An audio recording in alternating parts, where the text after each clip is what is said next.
conventions the other night, it is because the world was watching. And the world was watching because you were watching. So the next time somebody tells you that it is pointless to defend those rights that we hold dear, remind them of your vigil in the dark before the Embassy of Ecuador.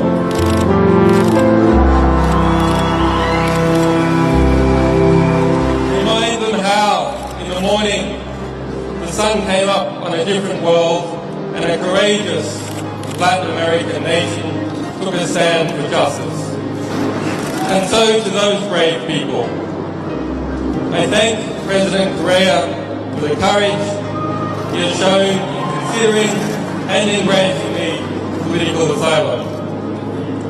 And I also thank the government, and in particular Foreign Minister Ricardo Patino, who upheld the Ecuadorian Constitution and its notion of universal citizenship in their consideration of my asylum. And I also have a debt of gratitude to the staff of this embassy, whose families live in London, and who have shown me hospitality and kindness despite the threats we all received. And so I am grateful to those people and governments of Argentina, Bolivia, Brazil, Chile, Colombia, El Salvador, Honduras, Mexico, Nicaragua, Argentina, Peru, Venezuela, and to all other Latin American countries who have come out to defend the right to asylum.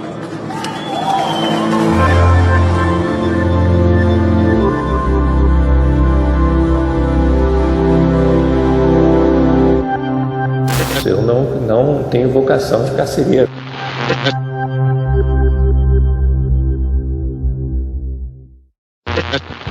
Eu acho que é preciso entender o que é a figura do asilo. Eu, inclusive, conversei muito com as autoridades bolivianas sobre isso.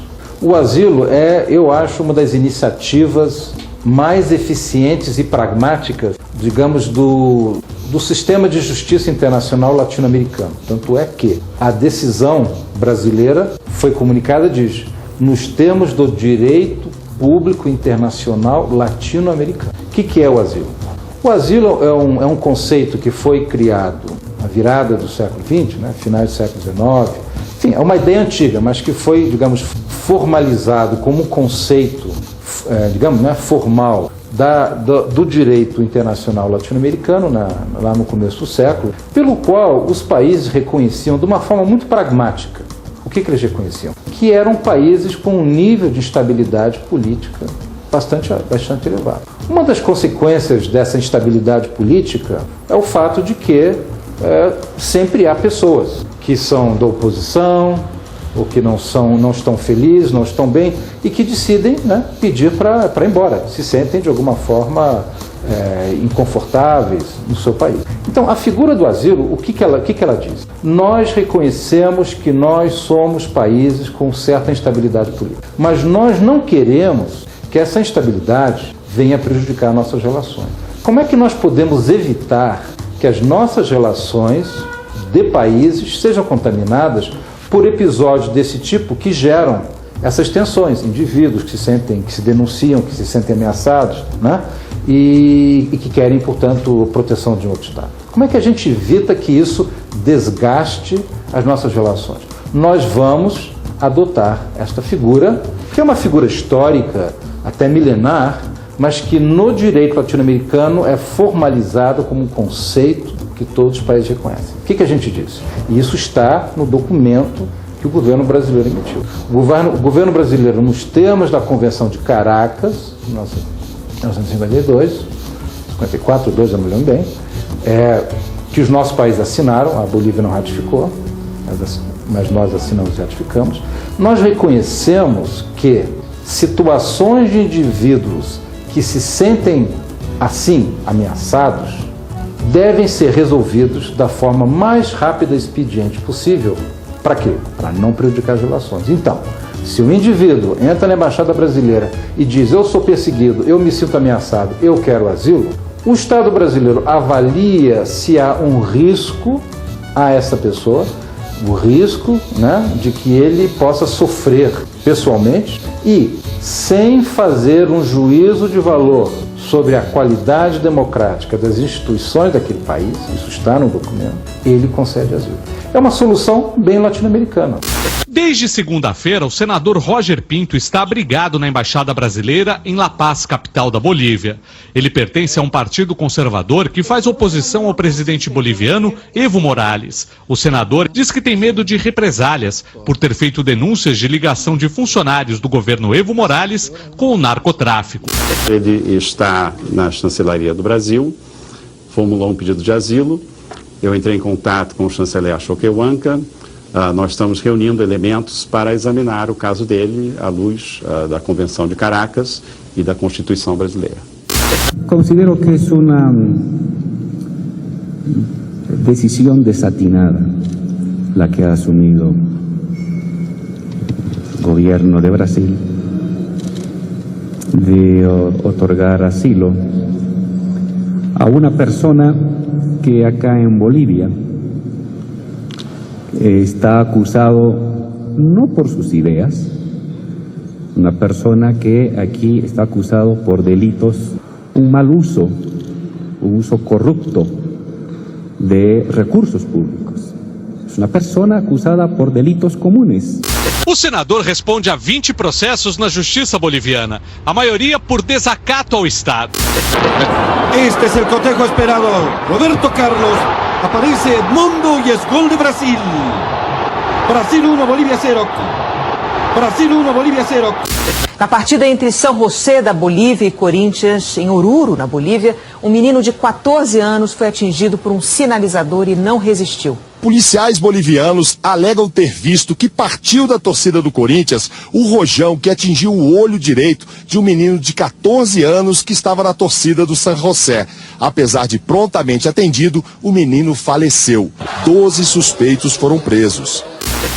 A maioria da gente aqui não estava dentro do estádio quando ocorreu o fato. Tem 12 pessoas presas aqui injustamente. A gente quer pedir às autoridades brasileiras, o governo brasileiro, que intervenha e ajude a resolver essa situação. Aberto pelas mãos e boné na cabeça. Eram 2h50 da tarde quando o torcedor HAM, menor de 17 anos e integrante de uma torcida organizada do Corinthians, chegou à Vara da Infância e Juventude de Guarulhos.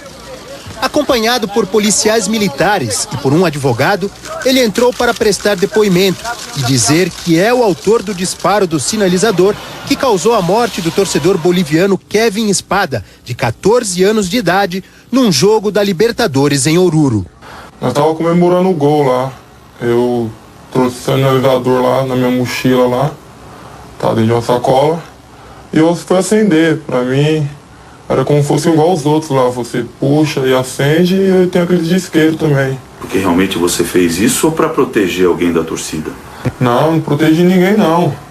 Eu só quero assumir meu erro mesmo. Não é certo as pessoas pagar por uma coisa que não fez. Nós vamos retornar com a dimensão clara que nós estamos diante de um problema diplomático.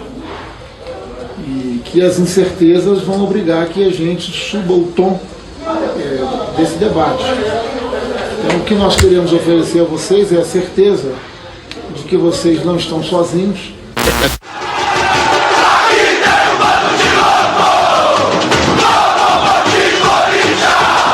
São dois episódios que caminham paralelamente na Bolívia envolvendo o Brasil.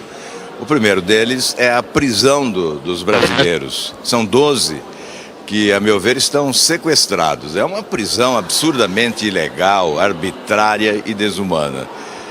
E há a suposição de que é um revide à presença do senador Roger Pinto, da oposição boliviana ao governo Evo Morales, na Embaixada Brasileira em La Paz.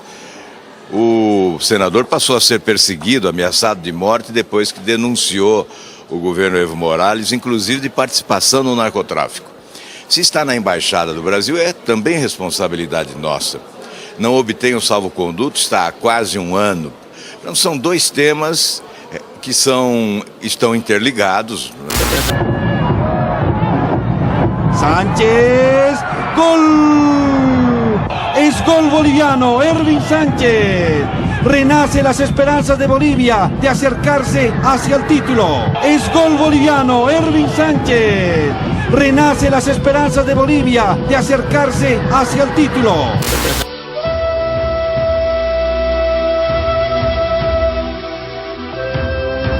Em relação à restrição a visitas, há uma solicitação feita a Vossa Excelência pelo cineasta Dado Galvão, o baiano, que no dia de hoje embarcou para a Bolívia, fez uma solicitação ao Itamaraty. Ele segue a pedido do próprio senador Roger Pinto para gravar uma entrevista com ele, e a indagação que se faz é se ele poderá realmente, se foi autorizado pelo embaixador ou pelo Itamaraty, né, para que possa fazer o seu trabalho na Bolívia. A questão das visitas ao senador Roger Pinto é muito importante, que até mesmo para garantirmos a plena defesa dos direitos humanos do senador Roger Pinto e da aplicação correta do direito de asilo, que não haja um número de visitas injustificável.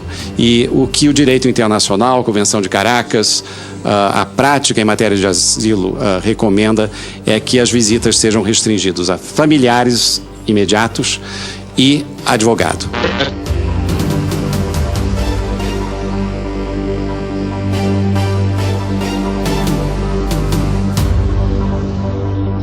Caso necessário, havendo algum problema de saúde, também há médico e apoio para questões de saúde.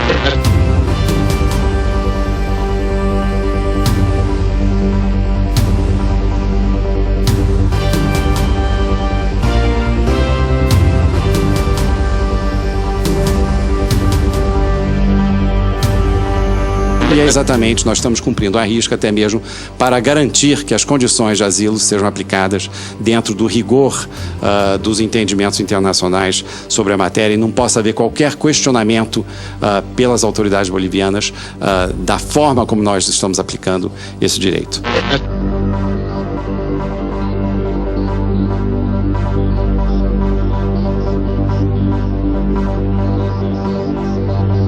Esse que é o espírito. Hola, buenas tardes. ¿Tú vienes a visitar al senador Pinto? Sí, él es mi papá. ¿Tu papá? ¿Cómo te llamas tú? Denise. Denise Pinto, pero te conocen creo como Talita. Sí, es mi apodo. Todos en la familia te llaman así. Absolutamente todos. ¿Y las visitas que tú le haces a él son de todos los días? Cuéntame un poquito cómo es su rutina. Bueno, sí, yo trato de venir todos los días, especialmente ahora que se le han restringido las visitas. Trato de que él no esté solo, creo que son 10 meses que él está encerrado en una sala pequeña, entonces sería perjudicial para su salud estar completamente solo, entonces yo trato de venir todos los días, estar con él, conversar. Y más o menos, ¿cuál es la rutina que tú haces? Porque aproximadamente son las 6 de la tarde ya aquí en Bolivia, ¿no? Sí. ¿Vienes de a qué hora tú para verlo? Bueno, normalmente vengo en la tarde, cuando puedo en la mañana. Todo el día pasamos juntos los fines de semana, los domingos almorzamos juntos y bueno, tratando de seguir con la vida lo más normal que se pueda, pero también dándole apoyo a mi papá, ¿no? Claro. Ahora, tú actualmente eres la única hija que lo está visitando a él. Sí, bueno, mi hermana, la del medio, tiene refugio en el Brasil, solamente la mayor podría venir a verlo, pero necesitamos a alguien que vea nuestras cosas en Pando. Entonces yo asumí la labor de estar con él, de cuidarlo, ver sus cosas mientras él se encuentra aquí. Podríamos decir que actualmente el apoyo más fuerte y cercano que tiene él es el tuyo.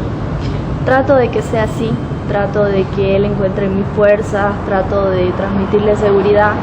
Creo que es lo más importante, él siempre ha pregonado que la familia es lo primero, entonces trato de retribuirle lo que él me ha dado en 23 años, ¿no? Apoyarlo, escucharlo, estar con él. Meu nome é Marcel Beato, eu sou diplomata há mais de 30 anos e entre outubro de 2010 e setembro desse ano, de 2013, eu fui embaixador na Bolívia, indicado pelo governo do Brasil. Ministro Antônio Patriota, Vossa Excelência passou ao largo de alguns temas que foram objeto de requerimento de nossa autoria, certamente aguardando as indagações. E há uma questão que eu quero aduzir para que Vossa Excelência possa esclarecer. Diz respeito à visita que Vossa Excelência fez, segundo o panorama holofote da revista Veja. O ministro de Relações Exteriores, Antônio Patriota, reuniu-se com o ministro da Presidência da Bolívia, Juan Ramón Quintana, no último dia 2 de março, em Cochabamba. Como Veja publicou, Quintana é suspeito de ter relações com o narcotráfico e visitou o traficante brasileiro Maximiliano Dorado, em Santa Cruz de la Sierra, em 18 de novembro de 2010. Eu diria que a denúncia mais importante que ha hecho el senador Pinto fue la denuncia de vinculación del gobierno boliviano con el narcotráfico. Esa fue la más dura.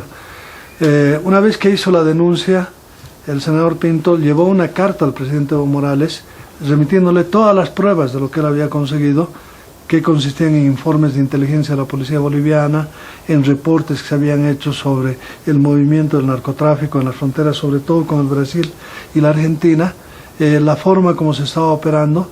Y lo más grave de todos, daba una lista de nombres de autoridades de gobierno, de políticos, de policías de alta graduación que estaban involucrados y que participaban del hecho. Y dentro de esa lista, obviamente, estaba el caso del general Sanabria, que era comandante de la Unidad Especial de Lucha contra el Narcotráfico, al cual un mes después o meses después se lo sorprendió en un acto de venta, de tráfico de cocaína.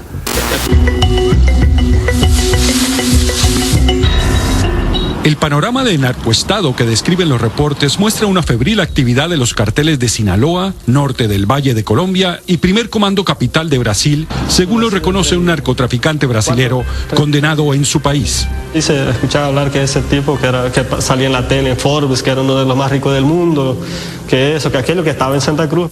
Los informes citan a por lo menos 40 personas, entre altos oficiales de la policía, abogados y empresarios, como facilitadores del millonario negocio de la cocaína. Uno de los reportes pide que se investigue al general Oscar Nina en su calidad de director de la Fuerza Especial de Lucha contra el Narcotráfico. Se conoce que el coronel Oscar Nina, director de la FELCN, fue corrompido por estas organizaciones a través del grupo de policías que se encuentra destinado en Santa Cruz. Los detectives se quejan de que el Ministerio de Gobierno no atendía sus denuncias y culpan de la indiferencia al actual ministro Sacha Llorenti y al anterior, Alfredo Rada. Al respecto, el senador de oposición, Roger Pinto, pidió una investigación penal contra Llorenti. Pinto alega que pese a las advertencias, el ministro no investigó los vínculos del exgeneral de la policía, René Sanabria, con narcotraficantes. Sanabria se declaró culpable de narcotráfico en una corte federal de Miami y será sentenciado mañana. Cuando el general Sanabria despachaba en esta oficina como SAR antidrogas de Bolivia, era considerado uno de los policías más implacables en la lucha contra el narcotráfico.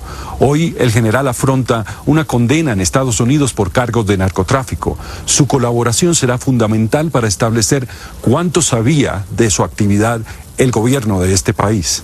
Si esas autoridades conocen esos documentos que usted y yo hemos conocido y que involucran a altos funcionarios del gobierno de Evo Morales? Conocen los documentos, han visto los documentos y viene a reforzar mucho de lo que está saliendo en el juicio del general Sanabria. Dos cercanos colaboradores de Sanabria son identificados por los detectives como los contactos claves del cartel de Sinaloa en el aeropuerto de Santa Cruz, desde donde despachaban aviones cargados de cocaína hacia México, España y Brasil. El comandante de la Fuerza Especial de Lucha contra el Narcotráfico, la máxima autoridad boliviana en luchar contra el narcotráfico, fue sorprendido no protegiendo, sino traficando en persona y llevando cocaína a otro país. Peruano que vivia na Bolívia e muitas coisas trazia de lá. Seu nome era Pablo, ele dizia que o negócio ele ia começar. O efeito prático do encontro com o patriota foi que as visitas ao senador oposicionista Roger Pinto, que denunciou casos de corrupção na Bolívia e está asilado na Embaixada Brasileira em La Paz, foram restringidas a seus familiares e ao advogado. Não havia do lado boliviano, né, e isso foi alertado pela Embaixada, não havia do lado boliviano uma vontade real de negociar. Então, quando você entra numa negociação, a primeira coisa é você, digamos, colocar o seu interlocutor na mesa de negociação. Não havia isso. Então, quando houve a ida a Cochabamba, enfim, a embaixada foi mantida um pouco à margem disso, enfim. Mas a verdade é que saiu dessa reunião uma decisão de restringir ainda mais as visitas e impedir o senador. Quer dizer, o senador passaria então a receber apenas a visita de familiares diretos, né, e de seu advogado. O ministro Quintana é o ministro de governo de Evo Morales. Ele conformou uma comissão para tratar o tema de Roger Pinto asilado na Embaixada de Brasil. Nessa comissão, o ministro Quintana falou para o ministro das Relações Exteriores do Brasil todos os processos que meu pai tinha sido acusado.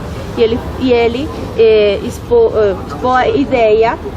Ele falou que meu pai os torcedores só seriam soltos se eles revocassem o asilo do meu pai.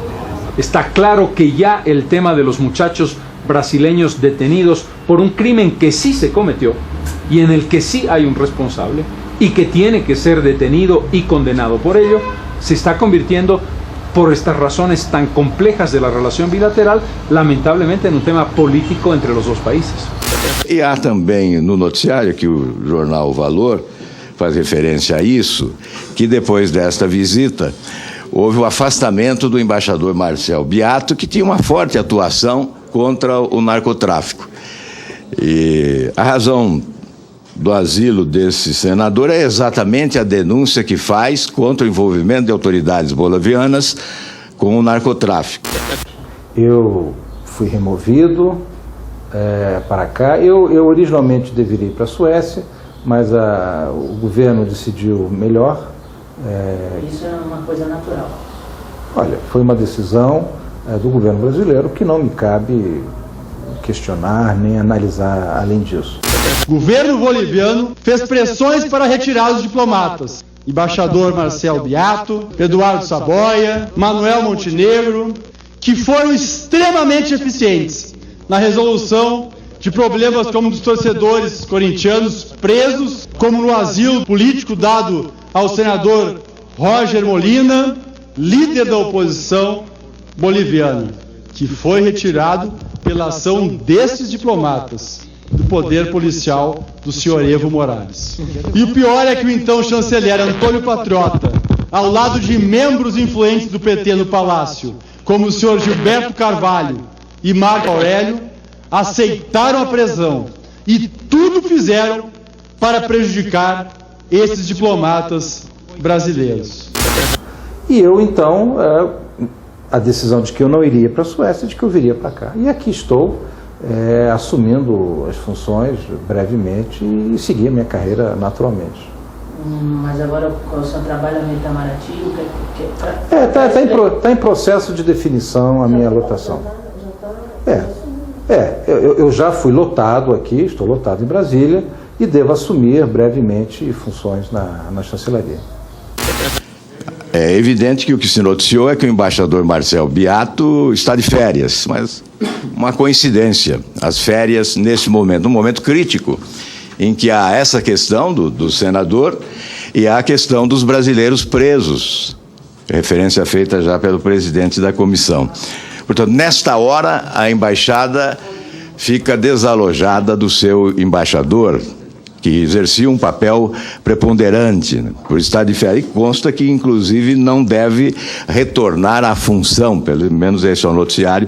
Vossa Excelência poderá confirmar. Olha, o embaixador Beato é um diplomata, digamos, dos mais disciplinados. Ele é uma pessoa enfim, todos que o conhecem sabem que ele é uma pessoa trabalhadora, cumpridora de instruções, uma pessoa moderada, uma pessoa... Eu sempre brinco que ele é uma espécie de encarnação da ética protestante, porque ele faz tudo certinho dentro enfim, do que é a tradição do Itamaraty.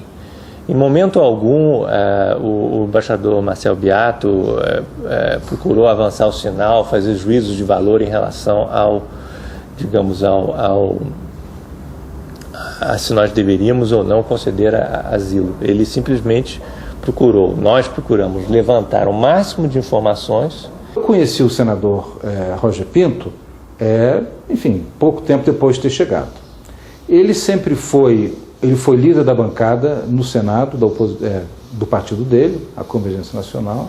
Ele foi líder da oposição no Senado, inclusive no período em que a oposição tinha maioria no Senado, né?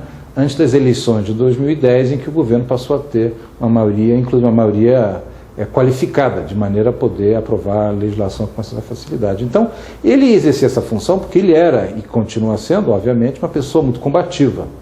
Um homem de posições muito claras, muito firmes. Señor Pinto hizo un show político, y eso tenemos que decirle a la opinión pública brasilera. ¿Por qué el señor Pinto hizo un show político? Si el señor Pinto se sentía perseguido, él podía cruzar en su ciudad la frontera y llegar al Brasil y pedir refugio en el Brasil, como lo hizo la última vez. Él podía haberlo hecho, pero no. Él se fue del Brasil, de la frontera con el Brasil, se fue al centro de Bolivia, se fue a La Paz, ¿entiende? Y allá hizo un show político. Ahora, ¿por qué la embajada de La Paz, la embajada de Brasil en La Paz, no envió esta frondosa documentación a la Cancillería brasilera? Es una pregunta que los periodistas deberían formularse. ¿Por qué no se envió esta documentación? ¿Por qué el embajador de Brasil no envió la documentación a la Cancillería? ¿No envió?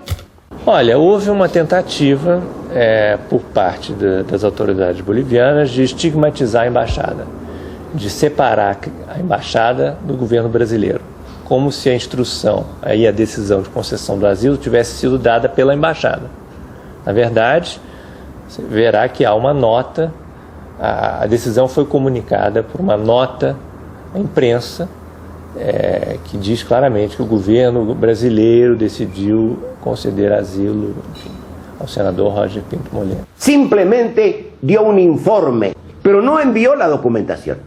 Es más, en el momento en que el señor Pinto pidió el asilo político, la Cancillería boliviana entregó a la embajada de Brasil en La Paz la documentación correspondiente para que se demostraba de que el señor Pinto no era un perseguido político. Esa documentación, queridos amigos, yo lo estoy revelando ahora, no fue enviada a la Cancillería. ¿Por qué razón la documentación no fue entregada a la Cancillería brasilera antes de conceder el asilo? E imediatamente nós fizemos o que todo diplomata faz, se reportar a seus superiores, né? O embaixador fez então contato com Brasília, com o Itamaraty, e, enfim, pediu instruções, orientações, e aí a partir daí nós atuamos, digamos, dentro das orientações dadas por Brasília. Levou 10 dias, né? Quer dizer, na verdade, durante esses 10 dias, o que a embaixada fez foi proporcionar a Brasília, né, ao governo brasileiro, enfim, a Secretaria de Estado, os elementos sobre os processos contra o senador Pinto, né, e nos colocamos à disposição do governo boliviano para receber todo o material que eles tivessem, digamos, para informar a decisão que seria tomada depois pelo governo brasileiro. Ele mencionou que tinha, na verdade, que a perseguição contra ele tinha começado no momento em que ele protocolou junto ao presidente Evo Morales uma documentação que, enfim, que mostraria, enfim, vínculos de algumas autoridades bolivianas com o narcotráfico, enfim. E ele então tinha feito um pedido de que aqueles assuntos fossem objeto de investigação. O nosso esforço foi juntar os processos, pedir ao governo boliviano que nos mandasse todos os autos dos processos contra o senador Pinto, para que eles fossem então objeto de análise por parte dos advogados, do advogado da embaixada, também outro advogado, y por parte también de las autoridades en Brasilia. Y en Bolivia hay varios otros jefes de oposición que no lo reconocen al señor Pinto como jefe de la oposición. Simplemente fue un drama montado, un show internacional provocado por los más medios, por los medios masivos de publicación. La revista Bella, la Red O Globo, todos ellos han inflado al señor Pinto y lo quieren presentar como el líder de la oposición, como el perseguido político. É um sujeito que teve uma atuação, as pessoas nem sempre reconhecem, ou não sabem na verdade. Ele teve uma atuação importante, junto com alguns outros líderes da oposição, no diálogo com o governo no período da reforma constitucional, que foi aprovada em 2009 na Bolívia. Não sei se as pessoas têm presente, mas nos primeiros 3 anos do governo, a partir de 2006, houve um período de crescente tensionamento político que levou ao que alguns, inclusive, chegaram a classificar de iminência de guerra civil. Não creio que tenha chegado a tanto, mas houve momentos de enorme tensão, houve momentos que o Congresso boliviano foi cercado, houve presidentes que caíram sucessivamente, 2 no caso, embora o governo tivesse uma maioria popular e tivesse claramente um entusiasmo de grande parte da opinião pública para o seu projeto renovador de transformação, eles não tinham essa maioria e foi preciso então negociar. E o Roger Pinto, assim como o ex-presidente Quiroga e alguns outros interlocutores, o próprio advogado hoje do senador, ex-ministro da Justiça Luiz Vázquez, eram todos constituintes e foram membros importantes na negociação com o governo das reformas importantes que puderam ser aprovadas. Ou seja, a Constituição que trouxe uma certa pacificação e estabilidade política, jurídica à Bolívia, contou com a atuação dele e, como eu disse, de vários outros. Então, é uma figura combativa, mas é um boliviano que, evidentemente, teve o seu papel político e, obviamente, é assim que ele enxerga o seu futuro.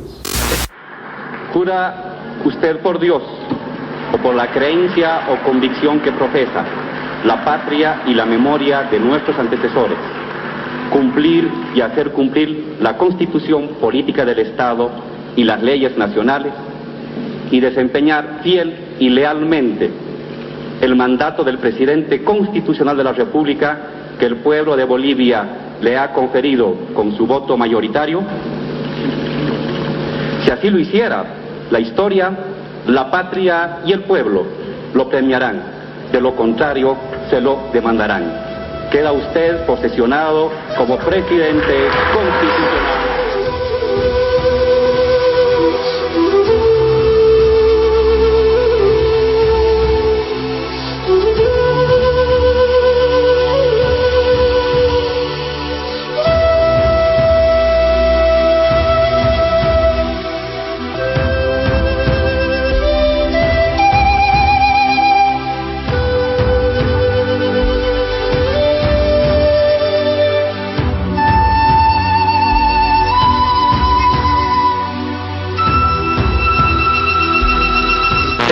Esta es la imagen del mariscal Andrés de Santa Cruz y Calaumana. Hay que subrayar el segundo apellido de Santa Cruz, Calaumana.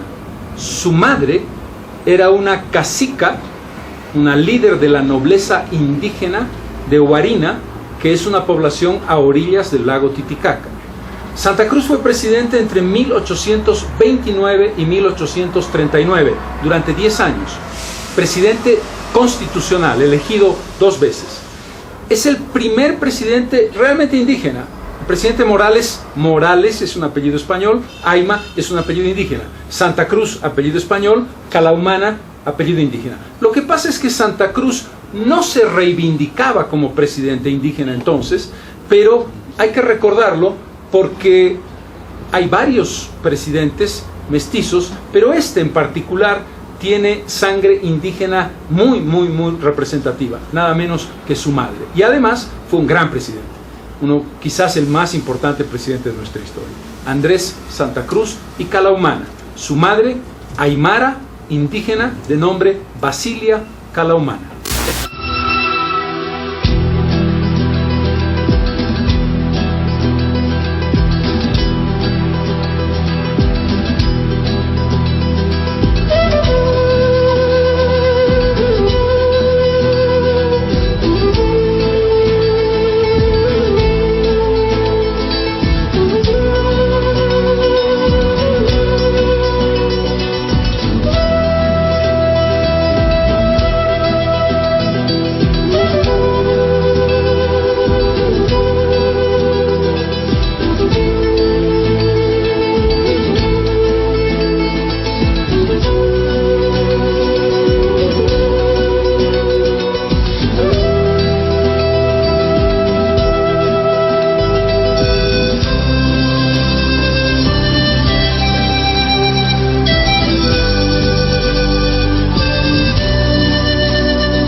No me cabe la menor duda de que se violan derechos básicos del senador Pinto.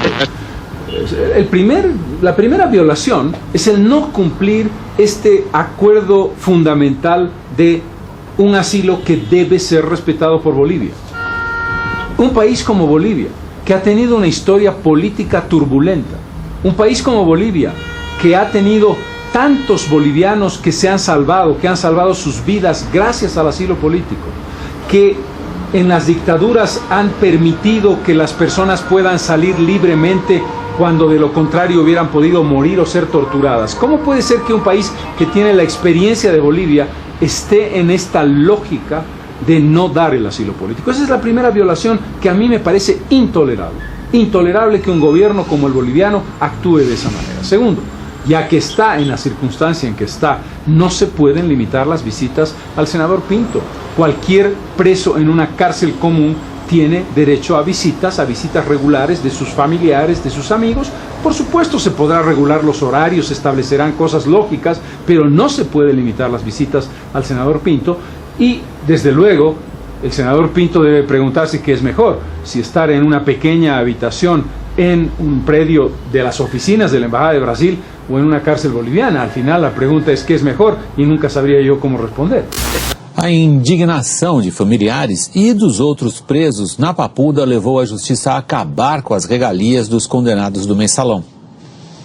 Vai e vem de autoridades. Parentes que fizeram visita fora dos dias e horários previstos. Pessoas que não estavam cadastradas. Regras quebradas quando 11 condenados do mensalão vieram para a Papuda e que causaram indignação entre os outros detentos e visitantes. O Ministério Público ficou preocupado com a segurança no presídio e pediu providências. Os juízes da Vara de Execuções Penais fizeram uma inspeção no começo da semana e informaram que encontraram um clima de instabilidade e insatisfação entre os presos.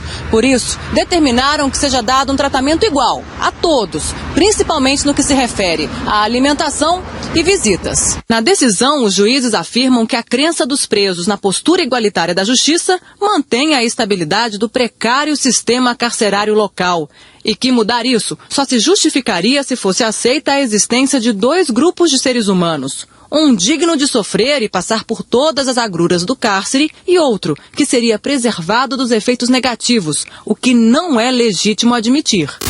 No caso do senador Roger Pinto, isso estava... O senador foi completamente esquecido lá. Me lembro que houve uma reunião do Mercosul, onde foi a declaração final dessa reunião, consagrava o respeito ao direito de asilo pelo Brasil, foi assinada pela presidente Dilma Rousseff, assinada pelo presidente Evo Morales e outros presidentes. Os presidentes dos países do Mercosul resolveram convocar seus embaixadores na Espanha, França, Itália e Portugal para pedir explicações sobre o incidente diplomático com Evo Morales. O avião com o presidente boliviano foi impedido de cruzar o espaço aéreo de alguns países europeus na semana passada porque havia a suspeita de que o ex-agente da CIA, Edward Snowden, estivesse na aeronave. Snowden é procurado pelos Estados Unidos por ter revelado programas de espionagem. Os líderes tomaram a decisão em um encontro nesta sexta-feira em Montevidéu. O Bloco Sul-Americano vai apoiar também a denúncia apresentada pela Bolívia ao Alto Comissariado da ONU para os Direitos Humanos pelo que considera grave violação dos direitos humanos. O Mercosul vai exigir ainda um pedido formal de desculpas. Edward Snowden pediu nesta sexta-feira asilo à Rússia para poder viajar legalmente para a América Latina. O ex-consultor americano de inteligência afirmou em um comunicado que pede ajuda para poder vir de forma segura à América Latina. E essa declaração consagrava o direito de asilo, o respeito que o Brasil tinha o direito de asilo, mas e no final se coloca ali que o Brasil se solidarizava com a Bolívia, com o Equador e com a Nicarágua por terem concedido asilo a Edward Snowden. Nenhuma palavra foi colocada em relação ao senador Roger Pinto. Ideologias loucas, soluções banais, paliativos tolos, bravatas globais, tá tudo sem sentido. Isso por si só demonstra como o Brasil estava tratando esse tema de forma ideologizada. Indicava que o melhor caminho era deixar de lado o direito de asilo. El caso del senador Pinto no es un tema político para los bolivianos, para los legisladores bolivianos, sino que es un tema absolutamente ordinario, no es un tema absolutamente jurisdiccional. No, él tiene varios casos, varios procesos, ¿no? Varias investigaciones relacionados a los daños económicos al Estado, ¿no? Y cuando hablamos de daños económicos al Estado, no estamos hablando de vulneración de derechos políticos, ¿no? El senador Pinto tiene más de 5 casos que tienen que ver con daños económicos al Estado, que tienen que ver con la vulneración a los derechos humanos, ¿no? La muerte de personas en el porvenir, no es vulneración de derechos humanos, ¿no? Los daños económicos cuando él era autoridad en el departamento de Pando. Entonces estos casos son casos comunes, son casos de daños económicos que nuestra propia constitución política del Estado convierte como algo imprescriptible, ¿no? Algo irrenunciable. Sabemos que este senador tiene que responder a la justicia boliviana por estos casos. No es por asuntos eminentemente políticos, porque él piensa diferente. En Bolivia, todos los diputados de la oposición o cualquier dirigente sindical piensa diferente a este gobierno, piensa diferente a la Constitución. Y es un derecho a la libertad de expresión, es una eminente expresión al derecho político de pensar diferente, es un derecho humano fundamentalmente, no solamente en el país, sino que en la comunidad internacional. Veamos el caso del senador Pinto. Él era el jefe de la oposición en el Parlamento, como de la brigada más grande, eran 35, 40 parlamentarios. Hacía una serie de denuncias y empezó a hacer algunas denuncias que tocaron al fondo de lo que significa este gobierno. Denunció penetración del narcotráfico con documentos que le hizo llegar al presidente. No olvidemos que este es un gobierno cuyo principal apoyo son los sectores que producen coca en el Chapare, que se hace cocaína, que se va al Brasil, que alimenta PCC, que alimenta Vermelo, que causa delincuencia, que causa muertes y que es el principal enemigo que enfrenta las democracias de América Latina hoy, es el narcotráfico, que viene alimentado desde Bolivia y cruza hacia Brasil y es preocupación de Brasil. Cocaína vendida no meio da rua, traficantes andando de um lado para o outro sem serem incomodados. Parece cena de filme, mas na verdade esse é o retrato da fronteira do Brasil com a Bolívia. Grande parte da droga vendida nas cidades brasileiras é produzida no país vizinho e entra pelo estado do Acre nas barbas da lei. Cidade de São Paulo. 11 milhões de habitantes. E para onde se olha, alguém vende cocaína. Quem foi? Bem lá embaixo. Mas como a droga chega tão perto da sua casa? Para responder essa pergunta, viajamos até o estado do Acre, onde o Brasil tem mais de 2.000 quilômetros de fronteira com Peru e Bolívia, os dois maiores produtores de cocaína do mundo. Saímos da capital, Rio Branco. Depois de 320 quilômetros pela BR-317, conhecida como Rodovia Interoceânica, chegamos à ponta do mapa. O Brasil termina aqui, cidade de Brasileia, no Acre. A gente vai passar agora pela ponte que liga o Brasil com a Bolívia e que deveria ser um posto de controle. Do meu lado esquerdo aqui tem um posto da Receita Federal, mas a gente nunca vê nenhum agente do lado de fora. Eles ficam sempre lá dentro, no ar-condicionado. Uma viatura da Polícia Federal de vez em quando fica parada aqui, mas é raro. Na prática, esse trânsito é livre, tanto para quem vai quanto para quem vem.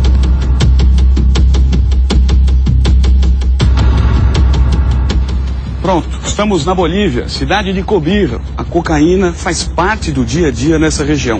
E a droga é oferecida em vários pontos, até, acredite, bem no final da ponte que liga o Brasil com a Bolívia e bem próximo das autoridades bolivianas. Muitos dos mototaxistas da cidade fazem parte do serviço sujo. Servem de ponte entre quem procura e quem vende a cocaína boliviana. Sem saber que está sendo gravado, este nos leva até uma mulher que aceita a encomenda da droga. A casa é modesta, mas não se engane. ¿Qué compra usted? Coca. No tengo. Y si no tiene, allá usted puede conseguir hasta en la tarde. ¿Hasta en la tarde? ¿A qué hora? A las 6. ¿A cuánto más o menos?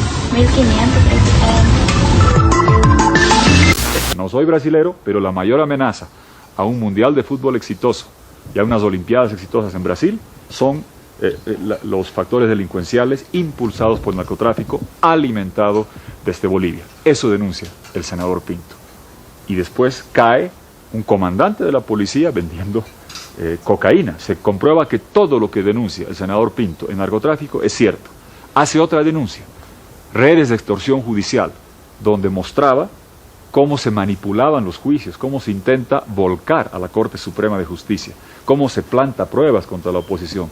Denuncia esto con documentos, con audios, y le llegan más juicios. Llegó a tener 2 equipos de fútbol de juicios, 22 juicios, uno más descabellado que el otro, para callarlo, para que se acobarde. Pero ¿qué sucede? El 99% del tiempo, y me duele decirlo, la gente se asusta y se van al Brasil. Y se van a Estados Unidos, se van a España, se van a Perú, se van a otros países a pedir asilo. En primer lugar, quiero desmentir categóricamente, pero de manera categórica, cualquier imputación que quiera decir. El señor Quiroga es un expresidente que además es un jefe político de oposición. Es un parlamentario, mejor dicho, es un dirigente político de la derecha del partido opositor. Él tiene derecho a decir lo que él crea conveniente, y él como político lo único que hace es criticar. Porque cuando estuvo un año en el gobierno, él tuvo un año de presidente, fue un fracaso y tiene inclusive asuntos ahí que resolver, contratos lesivos contra el Estado, que hubieron narcotraficantes en todos los gobiernos de Bolívia, todos los gobiernos hubieron. Dilma, uma questão fundamental é que a droga entra livre no Brasil. Não há guarda de fronteiras, coisa nenhuma. Entra o contrabando de armas e de drogas à vontade. Eu até levantei antes que a Bolívia, grande parte da droga vinha da Bolívia, e que o governo boliviano era meio conivente, porque deixava a exportação de droga ilegal vir para o Brasil. Isso causou um tremendo alvoroço. Mas é tão verdadeiro que o presidente Evo Morales, amigo do atual governo, reconheceu que há muito contrabando de droga.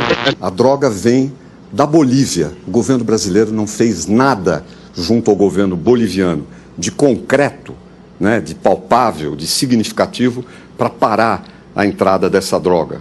Como deixa as nossas fronteiras a descoberto. El delito lo comete una persona, no es ni el Estado, ni es el partido político, ni es la institución. Los delitos los cometen las personas, como decimos los abogados, intuito personales. Mas aqui hoje me refiro especificamente à Bolívia. e ao embaixador da Bolívia no Brasil, senhor Gerges Justiniano Talavera, que foi apontado como um advogado de Santa Cruz de la Sierra, que tem relações profissionais com membros de organizações criminosas, como, por exemplo, o conhecido Primeiro Comando da Capital. Enquanto o Brasil designava para o posto da embaixada na Bolívia diplomatas da estirpe dos senhores Marcel Beato e Eduardo Saboia, aquele país indicava um personagem que não poderia figurar no corpo diplomático por suas ligações com o submundo da criminalidade. O jornalista Ucho Haddad ainda registra que uma mala diplomática foi interceptada por cães farejadores da Polícia Federal no aeroporto Juscelino Kubitschek. Foi identificada como sendo do companheiro, o filho do embaixador boliviano do Brasil, Gerges Justiniano Talavera, que foi obrigado a ir até o aeroporto para colocar panos quentes na situação.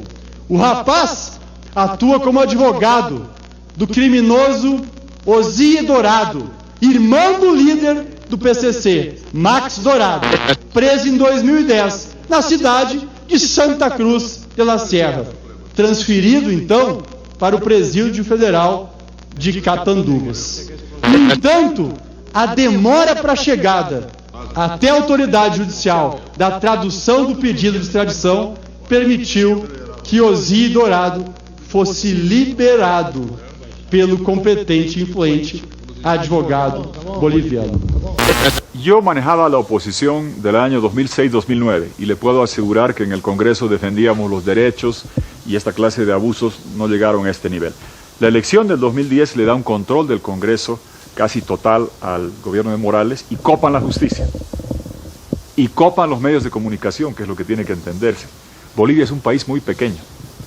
La petrochequera venezolana o la petrochequera rusa o la de Qatar no podría ir a Brasil a comprarse Globo, a comprarse Bella, porque Brasil es un país muy grande.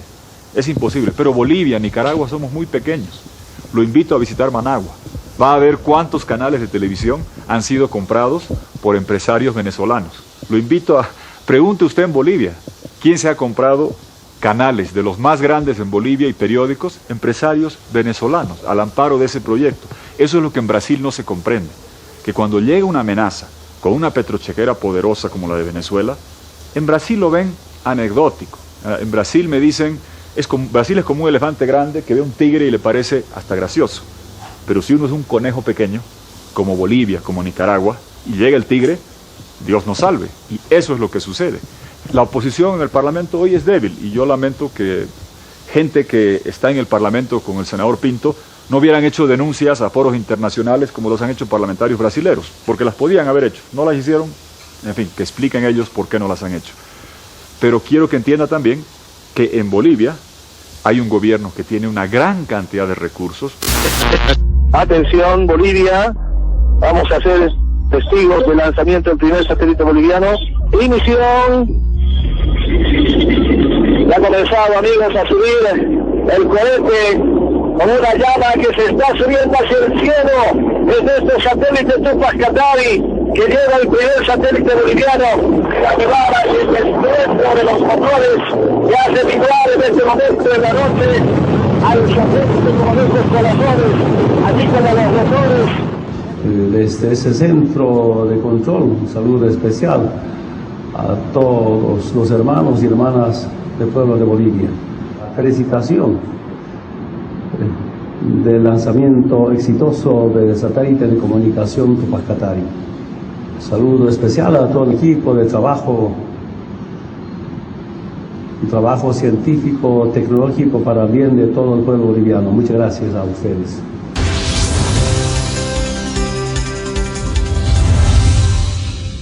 Una publicidad apabullante que la eroga por todos los lugares y los medios de comunicación o los compran o los callan con una publicidad apabullante o los intimidan con juicios. Aquí ha habido varios periódicos que han recibido un juicio igual que el mío.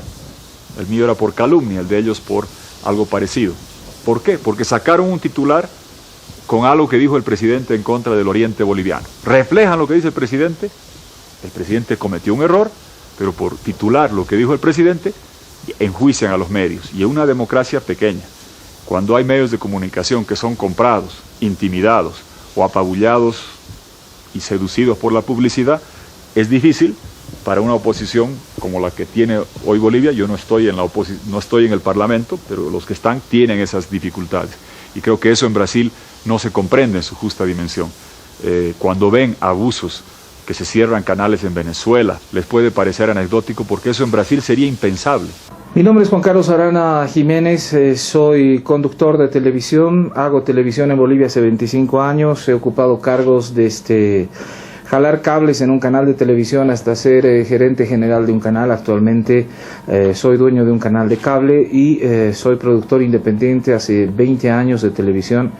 Tengo un programa periodístico que va de lunes a viernes al final de la noche que se llama Postdata, tiene ya 20 años, es el programa más longevo de la televisión boliviana porque tiene 20 años ininterrumpidos.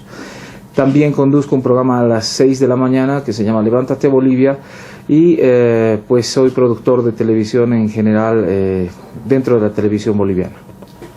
En la acumulación de poder los medios de comunicación no podían ser la excepción.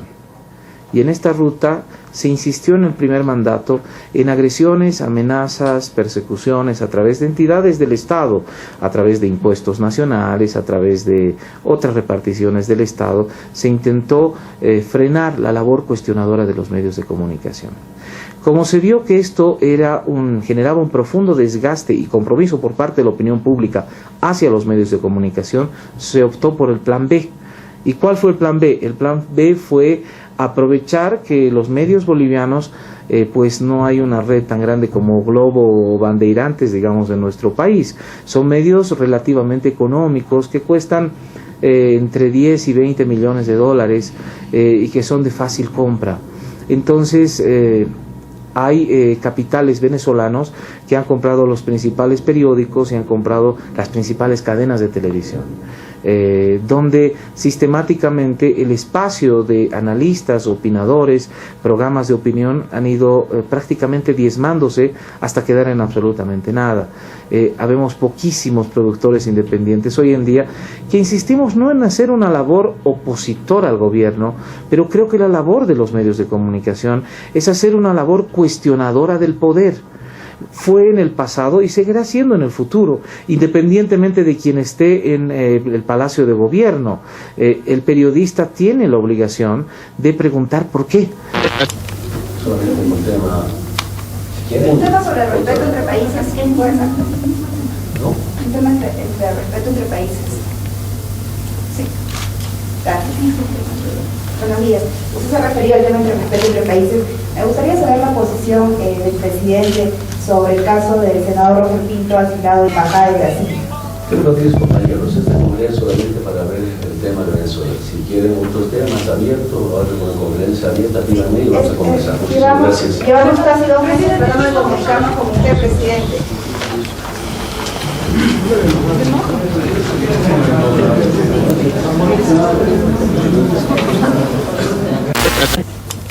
Solamente un tema. Un tema sobre el respeto entre países, ¿quién fuerza? ¿No? Un tema entre respeto entre países. Sí. Gracias. Buenos días. Usted se referió al tema entre respeto entre países. Me gustaría saber la posición del presidente sobre el caso del senador Roger Pinto asignado de embajada de Brasil. Creo que 10 compañeros este congreso solamente para ver el tema de Venezuela. Si quieren otros temas abiertos, hablen con la conferencia abierta, díganme y vamos a conversar. Gracias. Llevamos casi 2 meses tratando de comunicarnos con usted, presidente.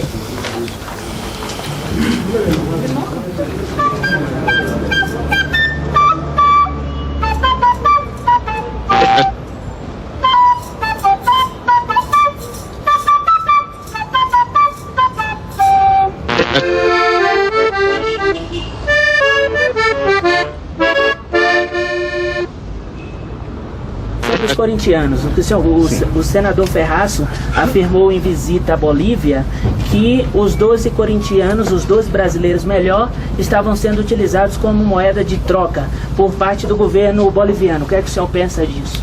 Na verdade, o governo brasileiro tem plena confiança num julgamento justo a ser feito pela Justiça Boliviana. Eu estive hoje com o senhor fiscal-geral, que é o responsável maior pela condução da Fiscalia, e ele me garantiu, e não há razões nenhuma para que duvidemos, de que o Poder Judiciário boliviano irá julgar com objetividade e com isenção dos fatos.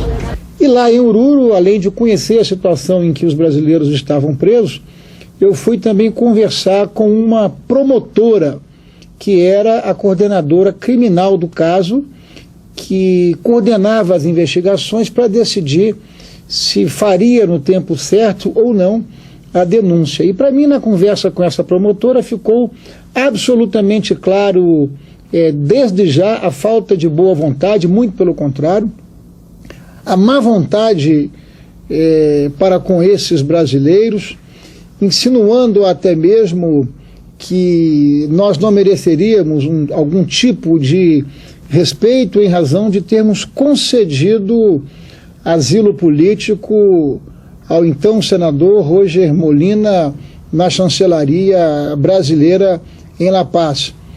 Isso não me foi dito, evidentemente, de maneira explícita, mas me foi dito de forma indireta, o que me levou à conclusão que nós estávamos ali diante de uma chantagem institucional. Esses brasileiros, até mesmo pelos depoimentos que eu pude ter acesso lá na Bolívia, de profissionais e advogados que acompanharam o caso, eu saí de lá absolutamente convencido que eles eram, nesse episódio, de que eles não tinham qualquer culpa, que eles eram inocentes. E o tempo revelou que nós estávamos certos, porque 6 meses depois, a justiça boliviana soltou esses brasileiros sem qualquer tipo de anúncio. A justiça boliviana soltou 7 dos 12 torcedores brasileiros que estavam presos há mais de 3 meses em Oruro, acusados da morte de um adolescente. Tiago Ferreira foi um dos primeiros a falar. Ele disse que a alegria só vai ser completa quando os amigos também deixarem a prisão. Foi uma mistura de emoção com tristeza, mais tristeza, cara, eu acho. Você sair deixando 5 pra trás, né, é de cortar o coração, cara. Isso é péssimo. Nesta foto publicada numa rede social, um dos torcedores registra o momento em que os 7 corintianos foram colocados em liberdade. Foram liberados Tiago Ferreira, Danilo de Oliveira, Tadeu Andrade, Rafael Araújo, Fábio Domingos, Hugo Nonato, Clever Klaus. Seguem presos Reginaldo Coelho, Leandro de Oliveira, José da Silva Júnior, Marco Nefreire, Cleuter Barros. Os torcedores que ficaram na penitenciária continuarão sendo acompanhados pela Embaixada Brasileira. Foi o que garantiu Eduardo Saboia, representante do governo que ainda está em Oruro. O compromisso do Estado brasileiro, sempre muito coerente e consistente, de dizer: são direitos inerentes a esses cidadãos brasileiros e a justiça tem que ser feita. A justiça será feita pela Bolívia, mas nós estamos atentos, estamos zelando pelos seus interesses. Então, foi um trabalho intenso. Houve momentos em que, talvez com uma certa frustração dos próprios torcedores, eles apelaram para um advogado terceiro, que um pouco achou que chegava lá e resolvia as coisas como ele queria, com bel prazer. Isso deu muito ruído. Os próprios torcedores voltaram a pedir que a embaixada, como eu disse, em coordenação com o Ministério da Justiça, assumisse a liderança, e nós chegamos lá. Demorou, foi complexo, mas nós chegamos onde tínhamos que chegar. E eu, nesse episódio, não posso me furtar a destacar a atuação absolutamente exemplar do ministro Eduardo Saboia.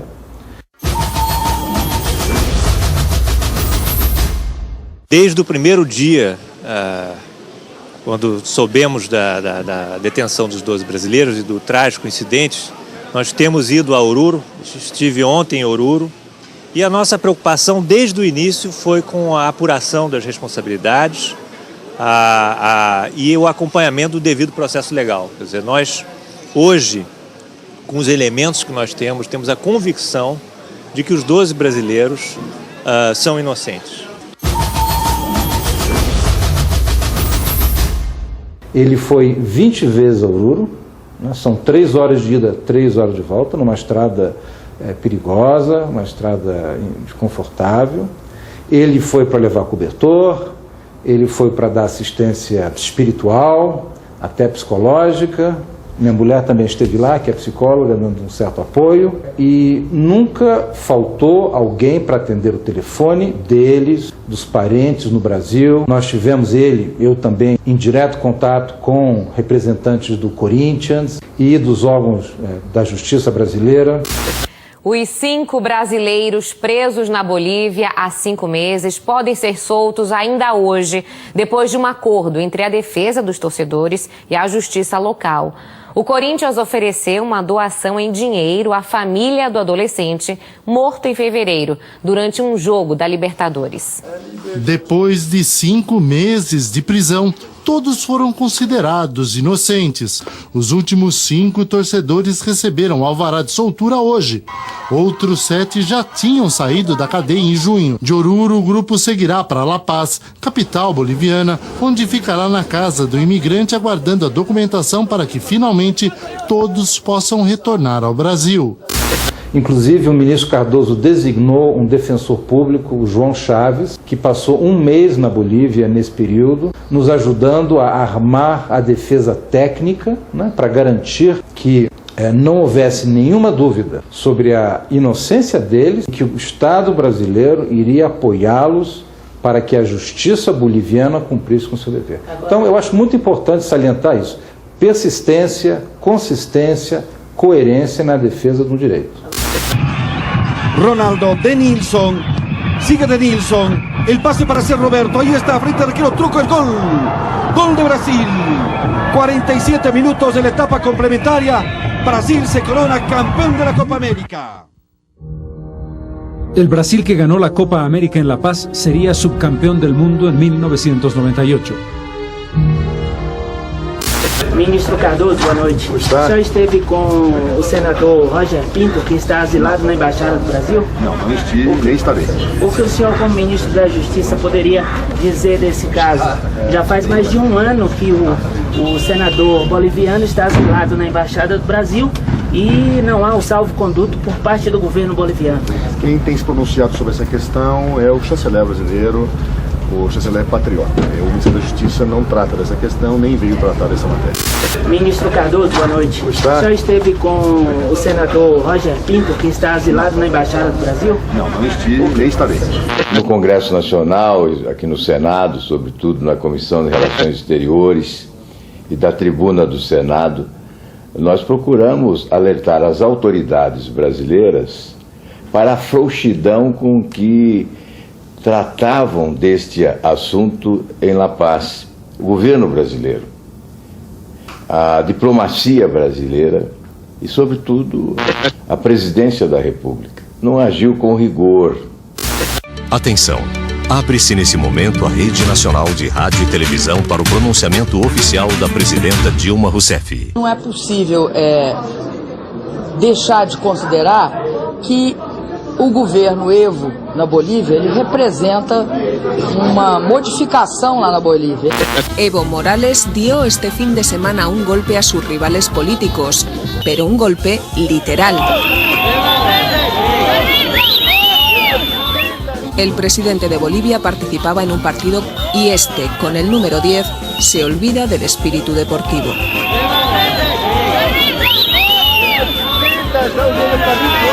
El árbitro expulsa a 2 jugadores, pero no a Morales, que completa el partido y marca el último de los goles de su equipo. Eu acho que a chegada do Evo ao governo mostrou uma certa maturidade da vida política boliviana. É um país hoje que tem uma estabilidade muito grande. Brasil, una vez analizado el caso del senador Pinto, considera que el senador Pinto sufre persecución política, de lo contrario no le hubiese dado el asilo político. ¿Y esto qué quiere decir? Bolivia puede discrepar, Bolivia puede considerar que Brasil se equivoca y que el senador Pinto en realidad tiene elementos de responsabilidad en corrupción. Pero eso es un elemento que no puede hacer que Bolivia bloquee la salida. Bolivia le puede decir al senador Pinto, para nosotros usted tiene compromisos con la justicia boliviana. Y si usted vuelve a Bolivia lo vamos a juzgar. Eso es aparte. Está claro que no hay concordancia entre Brasil y Bolivia, pero está claro que si Brasil acepta el asilo político y el senador está físicamente en territorio brasileño, lo lógico, lo elemental es otorgarle un salvoconducto para que vaya a territorio brasileño. E o Brasil concedeu o asilo político, mas, para nossa surpresa, de todo o parlamento brasileiro, o presidente Evo não conseguiu, não deu o salvo-conduto, que era para que ele saísse da embaixada brasileira e se dirigisse até o aeroporto para poder pegar o avião e vir para o Brasil. Todos nós sofríamos com a situação do senador. Você imagina o que é você ir para o trabalho e você ter uma pessoa ali ao lado da sua sala, trancada, privada da possibilidade de se manifestar publicamente, de receber visitas. Lo único que sé es que se le han limitado las visitas. Ahora, no sé si la limitación de las visitas la hace el gobierno brasileño, o la embajada brasileña, o la hace el gobierno boliviano. Uno pensaría que en territorio brasileño el gobierno boliviano no puede poner ninguna restricción. Por lo tanto, quedo ahí un poco en la duda, ¿no? Esto fue por instrucciones de la Cancillería de Brasil para no atender más la visita al senador Pinto. No fue por instrucciones de Bolivia, eso que quede claro. ¿Qué? Bueno, yo creo que eso es todo. Entonces, el señor afirma que la decisión de cerrar las visitas fue una decisión brasileira. Así es. Gracias. Muchas gracias.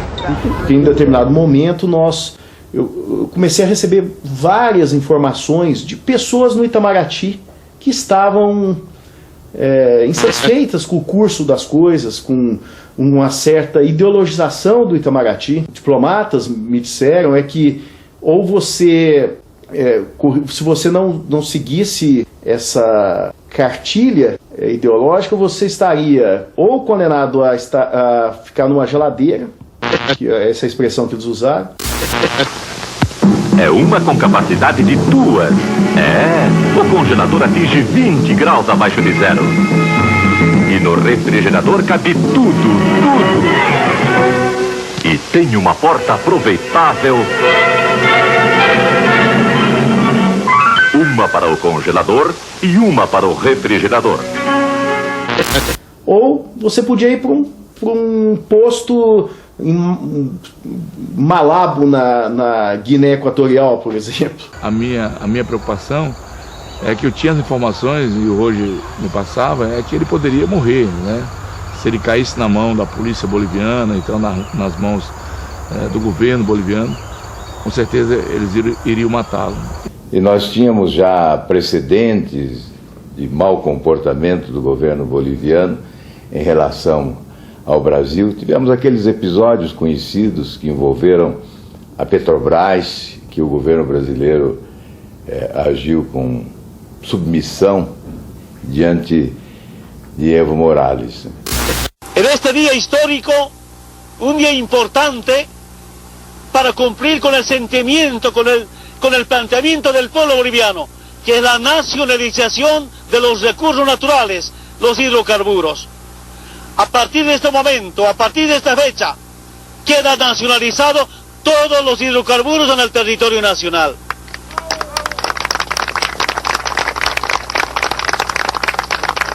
Es obligación no solamente del gobierno nacional, sino de todas las fuerzas vivas del país. Concessões absurdas do governo brasileiro. Naquele caso, mesmo tendo em conta que a comercialização de veículos roubados impunemente, roubados no Brasil e comercializados na Bolívia.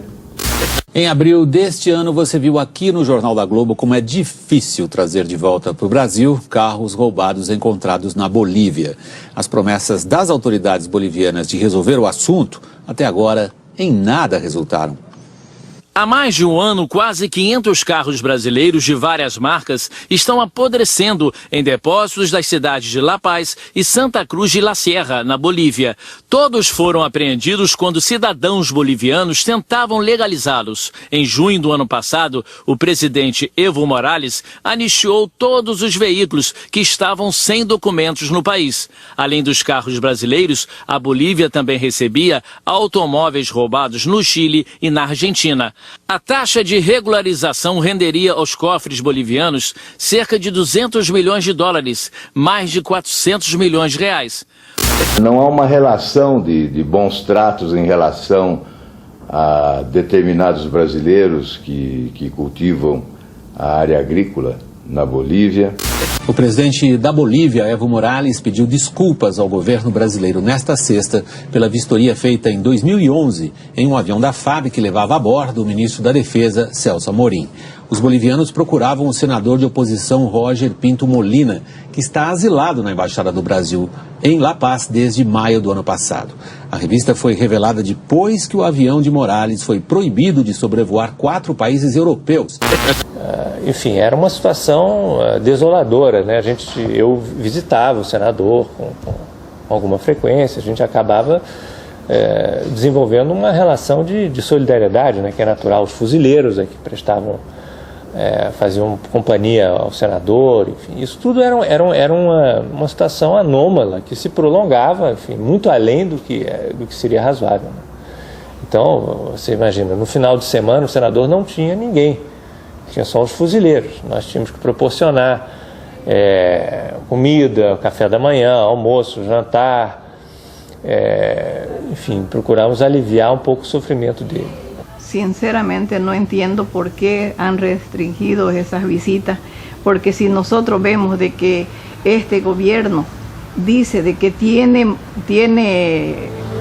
soluciones para todas las personas, que puede ayudar, ¿por qué se le niega esa libertad a mi hijo? Si todo mundo sabe, han visto, el Brasil ha entendido, fue tan rápido que le dieron el permiso, el asilo, porque entienden de que han leído todos sus papeles y él está limpio de nada, de ningún delito que lo acuse. Si el Brasil, que es tan grande, el Brasil que es tan poderoso, le dio ese asilo a mi hijo porque entiende de que él no tiene ninguna culpa.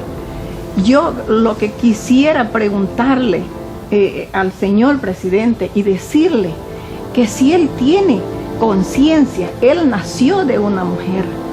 Antes de mi hijo ser político, que lo vea como una persona humana, que él por favor pueda pensar de que él un día va a tener que sentir lo que una madre ahora está sintiendo por ese hijo privado de su libertad.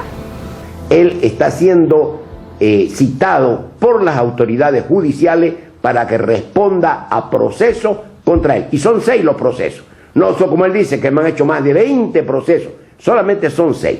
Esa documentación está en poder del señor ministro de Justicia del Brasil. Muchas veces pensé que era una pesadilla y que cualquier día iba a terminar, pero no terminaba. Fue muy difícil porque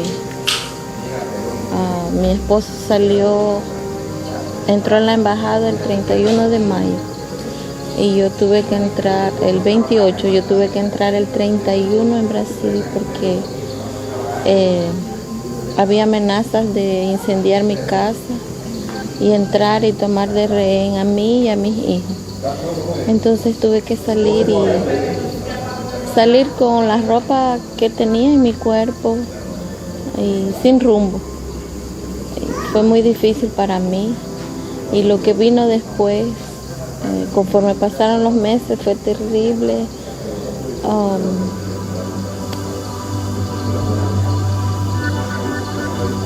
No me gusta recordar mucho ese tiempo.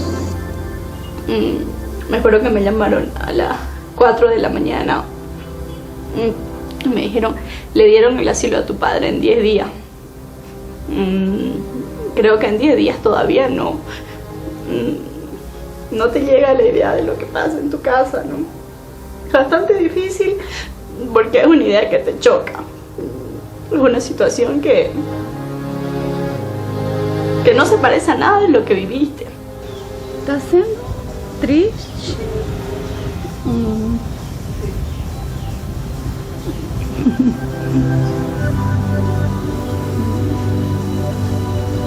Es triste estar lejos de mi padre. Perdón. Creo que nos robaron un pedazo de nosotros. Creo que nos arrancaron parte de nuestra vida. Tener que dejar mi casa, mis cosas. Aunque fui bien recibida en este país, yo agradezco mucho, pero a veces despierto y me gustaría estar en mi casa.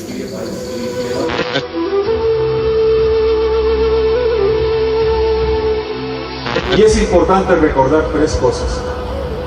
¿Quién está allí? ¿Por qué entró? ¿Y por qué no sale?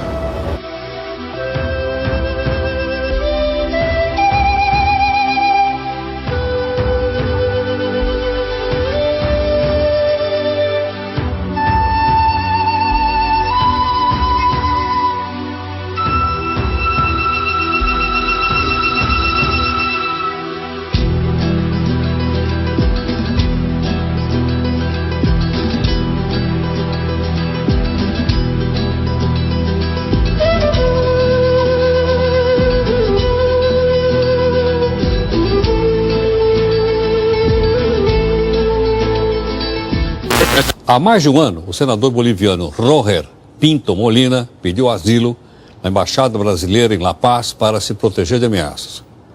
Na Bolívia, ele exercia a liderança da oposição ao presidente Evo Morales. O Supremo Tribunal Brasileiro, o Supremo Tribunal Federal, deve julgar um habeas corpus pedido por ele, que está em situação que contraria os tratados internacionais firmados pelo Brasil e faz com que ele seja privado da liberdade, porque ele continua na Embaixada Brasileira em La Paz.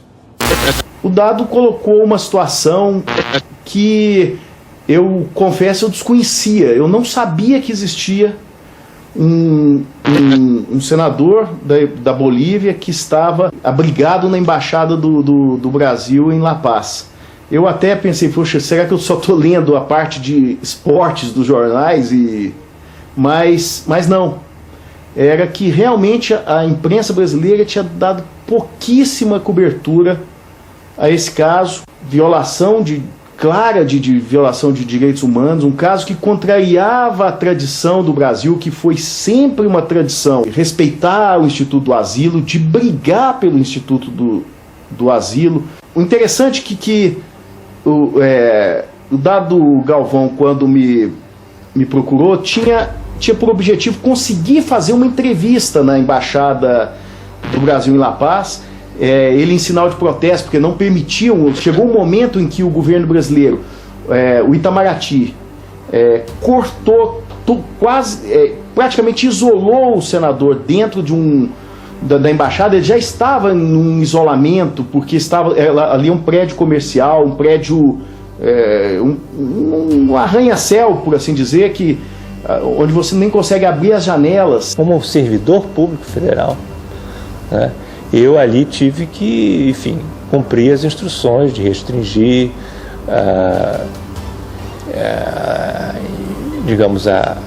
restringir o acesso da imprensa digamos, ao senador. Agora, ao mesmo tempo, quer dizer, como cidadão brasileiro, eu dou graças a Deus que nós temos a possibilidade de que as pessoas contestem as decisões. E eu confio e confiei que a imprensa, que o Congresso, enfim, chamariam atenção para essa situação. Ele já vivia esse confinamento, e mais o que o Itamaraty fez. O Itamaraty proibiu que ele desse entrevistas.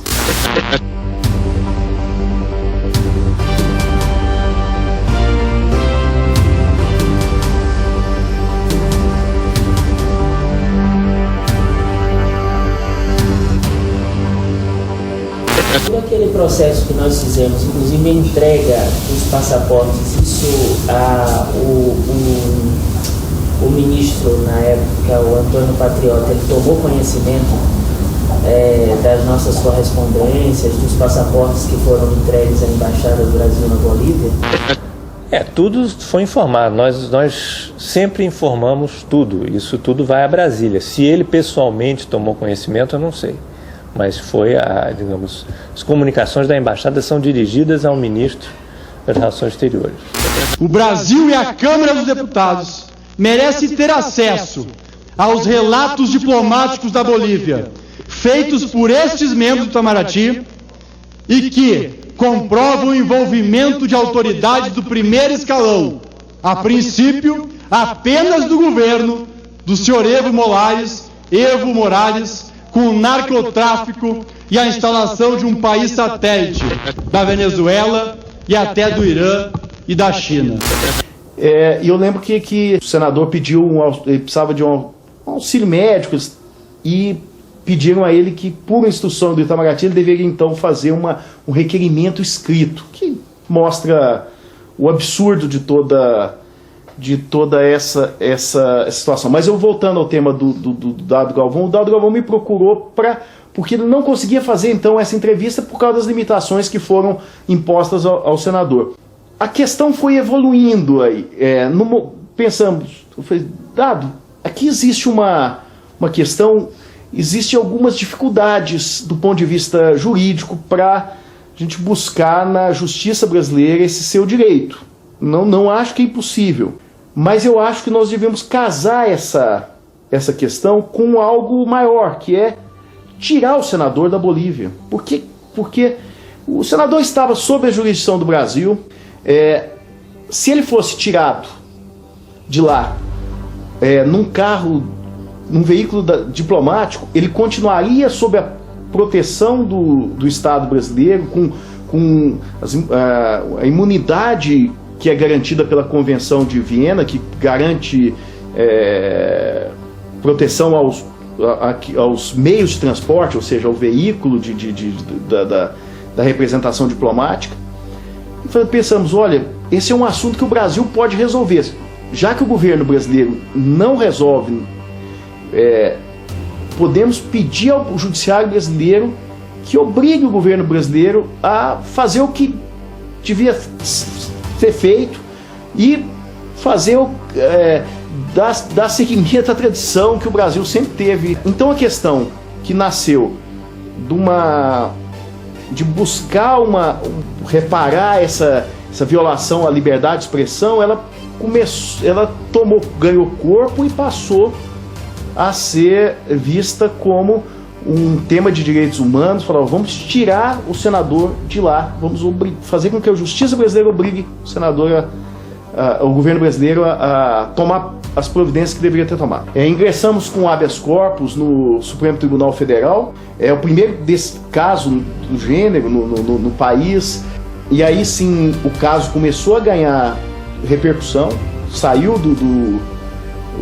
do anonimato, da escuridão, também por um desígnio do destino, que o habeas corpus acabou não sendo julgado pelo Supremo Tribunal Federal. Mas por que não foi julgado pelo Supremo Tribunal Federal? Porque poucos dias antes do julgamento, o senador foi retirado da embaixada. O mesmo pedido que nós fizemos no habeas corpus acabou acontecendo de forma transversa, se é essa palavra pode ser usada, mas para a felicidade do respeito aos direitos humanos, o senador acabou saindo nas mesmas condições que eram pedidas no habeas corpus, acabou saindo, e que o governo brasileiro sempre disse que não era possível. O senador boliviano Roger Pinto, que estava refugiado havia mais de um ano na Embaixada Brasileira em La Paz, chegou na madrugada deste domingo a Brasília. Roger Pinto chegou à capital federal acompanhado do senador brasileiro Ricardo Ferraço, presidente da Comissão de Relações Exteriores do Senado. Ele foi levado da embaixada em La Paz até a cidade de Corumbá, no Mato Grosso do Sul, num veículo da Chancelaria Brasileira, escoltado por fuzileiros navais e policiais federais. De lá foi para Brasília, num jatinho particular. O parlamentar recebeu asilo do Brasil com o argumento de que é perseguido pelo governo Evo Morales. Eu estava em casa, era um sábado, me lembro como se fosse nesse instante. Eu estava em casa com a minha esposa e nós íamos almoçar.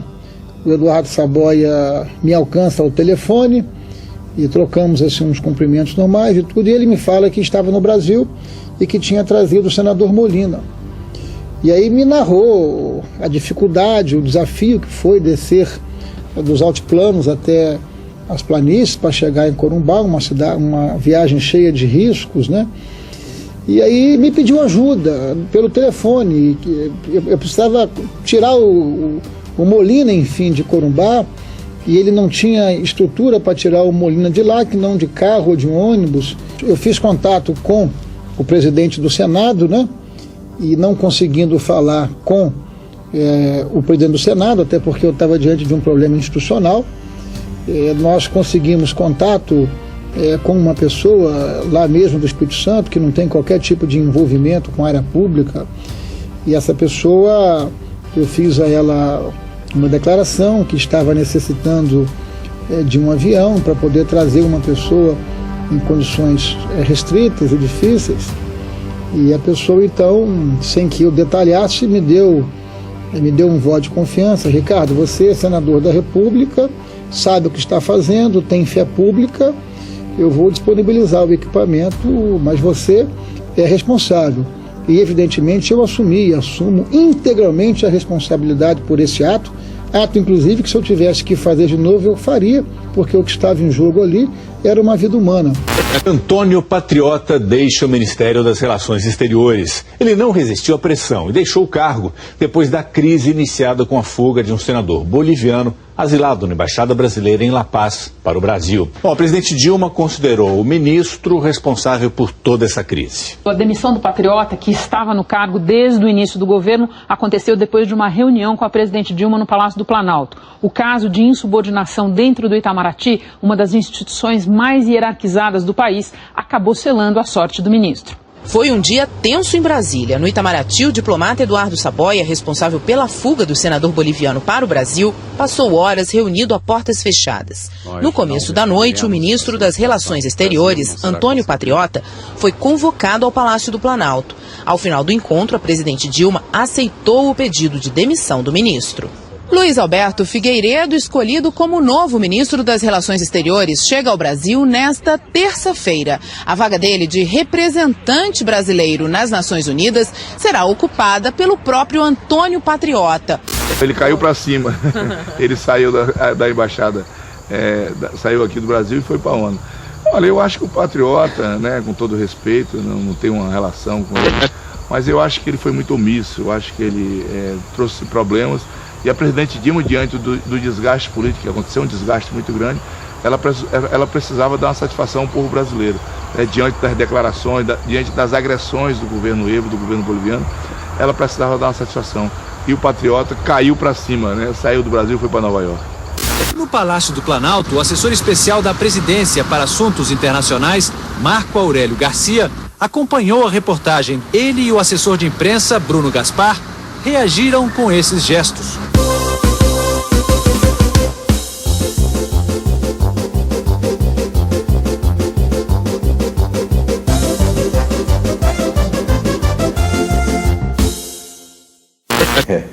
É o que brincaram aí pelas redes sociais, né? Ele caiu para cima, não é? Na verdade, ele foi premiado com a embaixada na ONU, mas na verdade é uma confissão de que a diplomacia falhou, né? Que o governo falhou.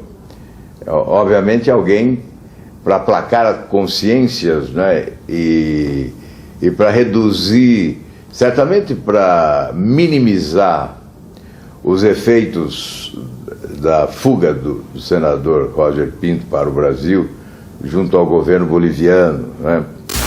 O presidente da Bolívia, Evo Morales, pediu que o Brasil devolva o senador Molina para que ele seja julgado pelas acusações de corrupção. Morales disse que continua à espera da resposta oficial do Brasil e alertou que grupos conservadores estariam buscando gerar conflito entre os dois países. Nos querem enfrentar com o governo do Brasil. Reduzir a reação que poderia ser mais exacerbada de Evo Morales, né? Talvez tenha sido esta a razão do governo brasileiro substituir o ministro patriota. Assim que o senhor chegou no Brasil com o senador boliviano, houve um acordo com Itamaraty para que o senhor não falasse, ou um pedido do Itamaraty para que o senhor não falasse? Sim, houve um pedido, eu passei o dia no hotel, quieto, e só que o Itamaraty soltou uma nota mencionando meu nome. Então eu decidi também falar para a imprensa e dizer que eu tomei a decisão de conduzir essa operação porque havia um risco iminente à vida e à dignidade de uma pessoa, o senador Roger Pinto, que passou 452 dias num cubículo ao lado da minha sala de trabalho. Agora, quais eram os riscos que o senador estava sofrendo dentro da embaixada? Bom, havia uma violação constante, crônica de direitos humanos, né? Porque não havia perspectiva de saída, não havia uma verdadeira negociação em curso. E ele, obviamente, tinha um problema de depressão que estava se agravando e que deu... tivemos que chamar um médico, ele começou a falar de suicídio e dizia constantemente que ele queria que nós o tirássemos de lá, e os advogados dele também dizendo isso, e um quadro que podia degenerar ou num suicídio ou num risco também para as pessoas que trabalham na embaixada. Eu me sentia como se eu tivesse o doicode ao lado da minha sala de trabalho. Não há nenhuma similaridade. Eu estive no doicode. Eu sei o que é o doicode. E asseguro a vocês, é tão distante o doicode da Embaixada Brasileira lá em La Paz como é distante o céu do inferno. Literalmente isso.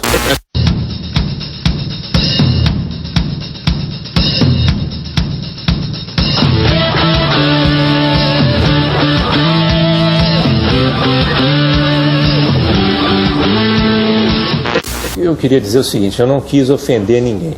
Eu acho que digamos, a luta das pessoas que passaram por situações de tortura, né, de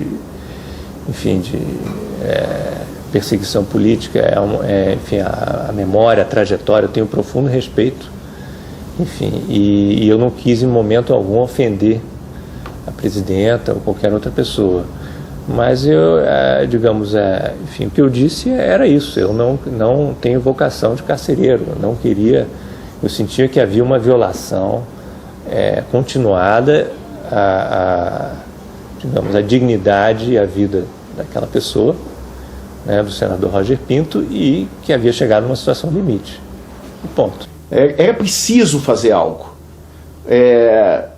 O Eduardo Saboia, que recebeu depois até uma carta de José Ramos Horta, do Prêmio Nobel da Paz. Eduardo Saboia, acho que ele tomou uma iniciativa levando em conta um problema humanitário grande.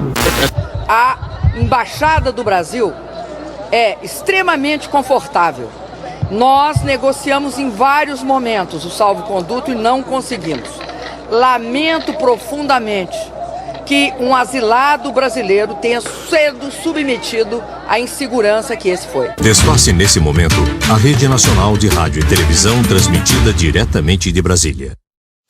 Tirar o senador Roger Pinto da embaixada, por quê? Porque a saúde do senador estava se deteriorando. Dias antes de que se dé esta situación, unos 10 días antes hubo un proceso de complicación de mi salud, de varias cosas, y el estado psicológico en que me encontraba hacía más difícil mi estadía. Había perdido las ganas de comer, había entrado en un cuadro depresivo por ese aislamiento por tanto tiempo. Entonces a mí se me comunicó que había la posibilidad de que haya una operación y que pueda darse bajo ciertas condiciones, fruto de precisamente de la decisión de la embajada para preservar mi vida y mi salud. Entonces había la opción de dejarme morir en ese encierro o hacer una acción que me permita salir del país para mejorar mis condiciones. Porque no se podía informar a los médicos bolivianos o llevarme a algún hospital que me haga el tratamiento, porque mi salida significaba la cárcel y seguramente que iba a acabar en alguna cárcel. Ele já estava meio desequilibrado durante a semana, enfim, e o advogado dele disse, olha, ele está no fim da linha. Ele está no fim da linha e, enfim, você vai ser responsável. Se acontecer alguma coisa, você que vai ser responsável. A ver, fueron 454 días de una vida diferente en condiciones diferentes. Hay que ver primero que el comportamiento profesional del embajador Viato, pero comportamiento personal, profesional y humano. La humanidad hizo que desde el primer momento yo sea bien atendido, dadas las condiciones de dificultad que había, desde el primer momento. Gente como Eduardo Saboya y Manuel Montenegro, que también están ahí, varios asesores, hicieron de esa dificultad por lo menos una oportunidad de crear condiciones para que yo pueda sobrevivir medianamente. Diferentemente do filme Argo, né, que você tem todo um planejamento, tem toda uma encenação, eu simplesmente fiz aquilo que eu sei fazer. Colocar o senador num carro diplomático e ir até o Brasil. Se me comunicó que había llegado la hora y que deberíamos salir de manera muy rápida en un operativo de 2 carros que contaba con la seguridad necesaria. Salimos a las 3 de la tarde, en punto, recuerdo bien porque miré mi reloj, pude ver el sol de manera muy clara, de manera diferente, lo que no había visto durante 454 días. Entonces iniciamos un viaje de 1600 kilómetros, salimos por la parte trasera de la ciudad, accedimos al altiplano boliviano, viajamos durante 6 horas hasta Cochabamba. Fue un viaje muy difícil, mis condiciones físicas de salud estaban muy deterioradas, entonces fue muy difícil para mí. En algún momento se pensó ir a un hospital para que yo sea tratado, pero eso significaba abortar una operación y las consecuencias que ya te he mencionado. Al llegar a Cochabamba, un poco más abajo, al bajar ya de la altura, al ingresar en el Chapare, el área cocalera, hubo una mejoría en mi salud, pero venía la parte más difícil y peligrosa, que era atravesar esa región donde está dominada por la gente del presidente Morales, donde los cocaleros imponen sus propias leyes y el narcotráfico que yo había denunciado tiene su base de operación. Entonces, una detención en ese lugar significaba solo una cosa, la muerte o algo parecido. Fueron unas 3 horas de tensión en ese sector, tensión para mí, tensión para los fusileros, tensión para quienes nos acompañaban. Pero conseguimos superarlo, llegamos eso de las 4:30 de la mañana a Santa Cruz. Luego había todo un sistema de seguridad que había que evitar cualquier parada técnica para alimentarse o para algunas necesidades fisiológicas. Esses cuidados foram cuidados mínimos, eu diria. Cuidados que foram, tomados, ali no calor do momento. Na verdade, a questão das fraldas usamos, mas enfim, não foi necessário. A gente, enfim, fazia umas paradas ali, não houve nenhuma tentativa de agredir, digamos, as regras de trânsito, os controles, né? Foi tudo feito da forma mais respeitosa possível ao governo boliviano. Então, nós passamos pelos controles, baixamos o vidro, cumprimentamos.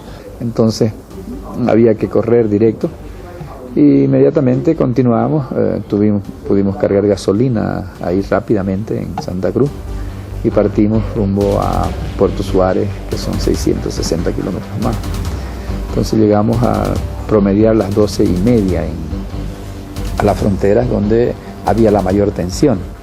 Había la duda si podíamos pasar, si la policía boliviana permitiría, si habría los registros necesarios, o la obligatoriedad de bajarnos. Entonces había una gran tensión, y aunque en el transcurso de la carretera había una docena de puestos de control, el carro que iba adelante con fusileros decía: ese es un carro diplomático, por favor respétenlo. La policía no desconfió nunca y permitía así que pudiéramos pasar. Pero al llegar a la frontera en Puerto Suárez había la gran tensión de que pudiéramos ser detenidos o cuáles eran las condiciones de revisión y supervisión que podría haber. Sin lugar a dudas había ya también un plan alternativo, que era de si el carro primero que estaba haciendo la revisión encontraba la imposibilidad de que nosotros pasemos, habría que tomar una medida alternativa, aunque sea sacar el carro por otro lado o bajarse y rápidamente cruzar la frontera, porque estábamos ya escasos 10-15 metros. Bueno, esa era habían planes alternativos para esa última etapa, pero llegamos de la manera más natural. En la frontera los policías volvieron a decir: esto es un carro diplomático, por favor permítanlo. Y conseguimos pasar, no hubo las objeciones por parte de la policía boliviana, pero al llegar al Brasil sí. Brasil exigió mayores informaciones: quiénes están aquí, qué pasa, qué. Como que se informó que eran carros diplomáticos y que había actividades diplomáticas en el lado brasileño y que vamos allí en Brasil. No consultó más la Policía Federal y conseguimos llegar a Corumbá, que es la ciudad fronteriza. Un hecho, por cierto, emocional muy grande. Todos, después de una presión de 1.600 kilómetros durante 22 horas y media, llegar a la libertad, como lo llamábamos, poder acceder a la libertad. Nós fomos questionados muitas vezes, né, sobre a reputação do senador Roger Pinto. Indagavam se nós não estávamos aqui defendendo alguém que é denunciado na Bolívia.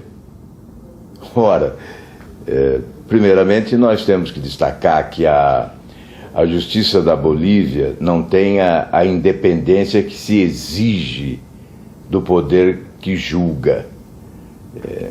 E não nos cabe, evidentemente, investigar a conduta do senador Roger Pinto ou de quem quer que seja na Bolívia. O que nós temos que considerar é se esse fato não afronta a soberania do nosso país e não significa uma violência aos direitos humanos e à própria democracia, ao Estado de Direito Democrático. E, de outro lado, o que nós pressentimos nas denúncias contra o senador Roger Pinto é o desejo de desqualificar o denunciante. Isso é próprio da marginália. A marginália, quando acossada, quando denunciada, procura desqualificar quem denuncia.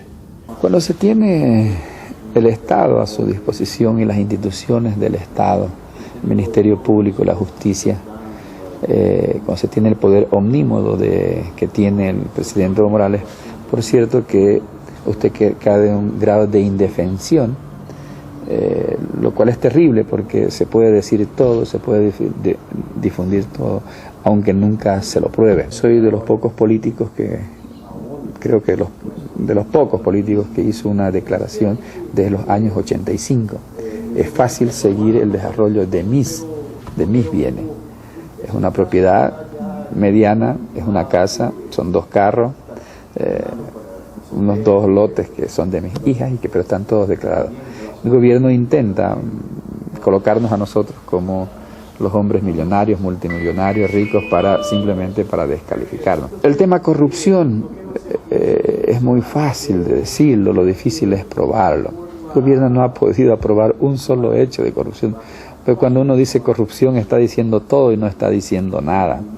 Y cuando uno quiere descalificar a alguien, lo más fácil es decirle ese corrupto.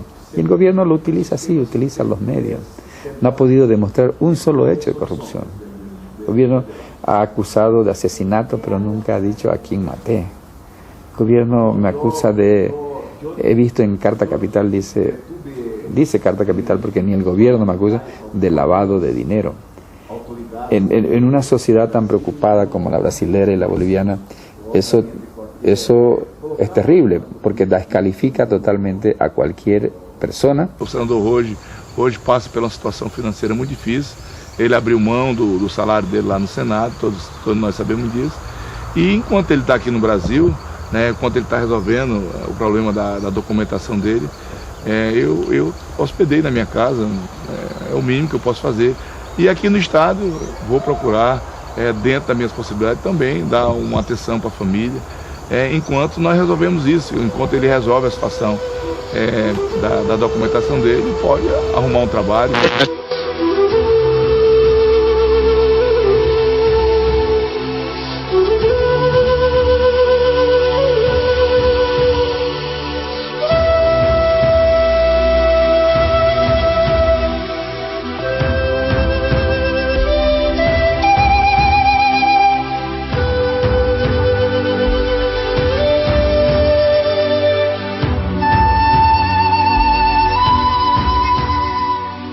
Casi 500 días lejos de la familia.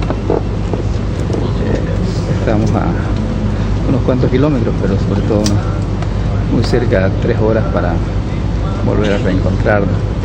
Encontraremos a mi esposa, a mi hija, a mi nieto, a todos ellos que son parte precisamente de mi familia.